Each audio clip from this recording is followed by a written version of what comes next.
আসসালামু আলাইকুম। ভিভো তাদের ভি সিরিজের স্মার্টফোনগুলোর দিকে কিছুটা গুরুত্ব দিতে শুরু করেছে, কারণ ভিভো V25, ভিভো V23 এই স্মার্টফোনগুলোতে ব্যবহার করা হতো নচ স্ক্রিনের ডিসপ্লে। তো এবারে বেশ বড় ধরনের আপগ্রেড নিয়ে এসেছে ভিভো V27 Pro এই স্মার্টফোনটিতে। এই স্মার্টফোনটিতে থাকছে 5 যুক্ত কার্ভ অ্যামোলেড ডিসপ্লে, আর সাথে একটি গেমিং প্রসেসর সহ আরো ভালো ভালো ফিচার্স দেওয়া হয়েছে এই স্মার্টফোনটিতে। তো এই স্মার্টফোনটি কিছুদিনের মধ্যে ইন্ডিয়ান মার্কেটে অফিসিয়ালি লঞ্চ করবে ভিভো। তো এই স্মার্টফোনটিতে আর কি কি স্পেসিফিকেশন থাকছে এইসব বিষয় নিয়ে ইন ডিটেলসে কথা বলবো আজকের ভিডিও। তো মূল ভিডিওতে যাওয়ার আগে আপনাদের কাছে একটি রিকোয়েস্ট, যারা কিনা এখন পর্যন্ত চ্যানেলে নতুন রয়েছেন তারা অবশ্যই চ্যানেলটি সাবস্ক্রাইব করে রাখবেন। তো চলুন ভিডিওতে একটি লাইক দিয়ে মূল ভিডিও শুরু করা যাক।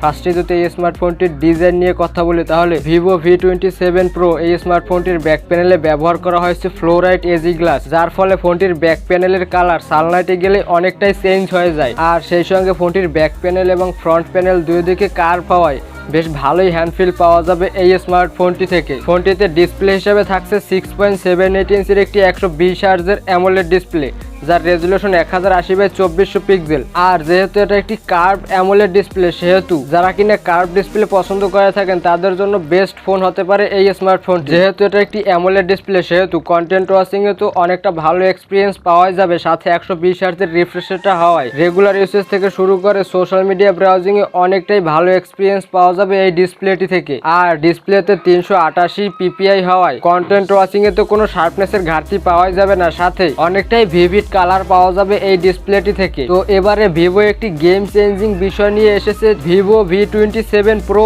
এই স্মার্টফোনটিতে। আপনাদের কাছে কি মনে হয় অবশ্যই কমেন্টে জানাবেন।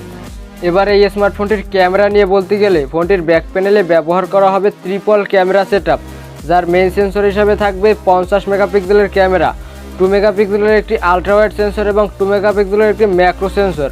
তো ফোনটির মেইন ক্যামেরা দিয়ে ডে লাইটের পাশাপাশি লো লাইটে বেশ ভালোই ফটোগ্রাফি করা যাবে। আপনারা তো অবশ্যই জানেন বরাবরের মতো ভিভোর ফোনগুলো ক্যামেরার দিকে অনেকটাই বেশি ফোকাস করে থাকে, তো এই জায়গায় সেম কাজই করেছে ভিভো। 50 মেগাপিক্সেলের ক্যামেরা হওয়া সত্ত্বেও বেশ ভালোই আউটপুট দিতে পারবে এই স্মার্টফোনটির মেইন ক্যামেরা। এছাড়া ভিভো ফোনের ক্যামেরা অ্যাপের মধ্যে যেই সকল ফিচার্স থাকে, like portrait mode, panorama mode, night mode সহ আদার সবগুলো ফিচার্সই অ্যাভেলেবেল থাকবে এই স্মার্টফোনটিতে।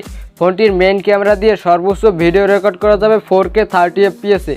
তবে এই জায়গায় 1080p-তে ভিডিও রেকর্ড করলে সর্বোচ্চ 240 FPS পাওয়া যাবে। ভিভো V27 Pro এই স্মার্টফোনটির ফ্রন্টে থাকবে 50 মেগাপিক্সেলের একটি সেলফি ক্যামেরা, যেটা কিনা বর্তমান সময়ে এই বাজেটে কোনো ব্র্যান্ডই প্রোভাইড করে থাকে না। তো ফোনটির সেলফি ক্যামেরা দিয়ে ডে লাইটের পাশাপাশি লো লাইটেও মারাত্মক লেভেলের সেলফি তোলা যাবে। আর ভিভো ফোনের ক্যামেরা অ্যাপের মধ্যে তো অনেক রকমের ফিল্টার থাকে, যা দিয়ে আপনার ছবি আরো অনেকটা বেটার করে তুলতে পারবেন। এবারে এই স্মার্টফোনটির পারফরমেন্স নিয়ে বলতে গেলে এই জায়গায় থাকতে পারে Mediatek Dimensity 8200, যেটা কিনা 4 ন্যানোমিটার ফ্যাব্রিকেশনে তৈরি করা অক্টা-কোর প্রসেসর। আর এই প্রসেসরটির ক্লক স্পিড 3.1 GHz এবং এই স্মার্টফোনটির গ্রাফিক সেশনকে পাওয়ার করবে Mali G610 MC6। তো Mediatek Dimensity 8200 এই চিপসেটটি মিড রেঞ্জ বাজেটে বেশ ক্যাপাবল একটি চিপসেট।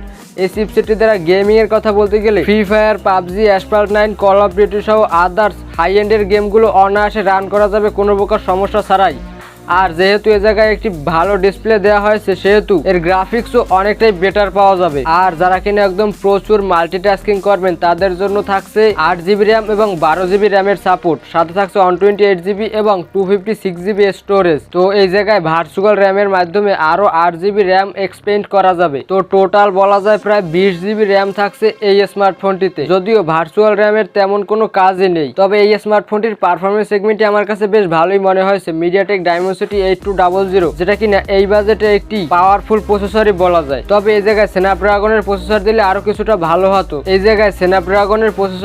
আরো অনেকটা ভালো হতো। তবে মিডিয়াটেকও বেশ ভালো ভালোই চিপসেট লঞ্চ করছে বর্তমান সময়ে। এবারে এই স্মার্টফোনটির ব্যাটারি নিয়ে বলতে গেলে, ফোনটি যথেষ্ট পাতলা হওয়া সত্ত্বেও ফোনটির মধ্যে ব্যবহার করা হয়েছে 4600 mAh এর একটি ব্যাটারি। তো এই ব্যাটারি দিয়ে যারা কিনা হেভি ইউজও করবেন তারা অনায়াসে একদিনের কাছাকাছি ব্যাটারি ব্যাকআপ ইজিলি পেয়ে যাবেন। আর যারা কিনা নর্মাল ইউজ করবেন তারা ইজিলি 1.5 থেকে 2 দিনের কাছাকাছি ব্যাটারি ব্যাকআপ অনায়াসে পেয়ে যাবেন এই স্মার্টফোনটি থেকে, কারণ এই জায়গায় ব্যবহার করা হয়েছে 4 ন্যানোমিটারের চিপসেট। আর এই 4 ন্যানোমিটারের চিপসেট হওয়ায় ব্যাটারি কনজাম্পশন অনেকটা অংশই কম করবে এই ফোনটিতে।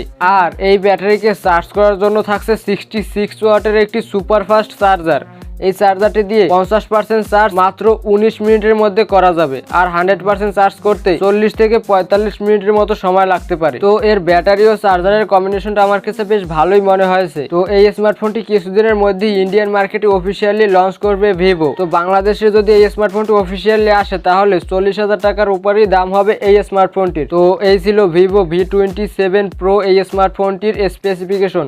আপনাদের কাছে এই স্মার্টফোনটি কেমন মনে হয়েছে অবশ্যই কমেন্টে জানাবেন।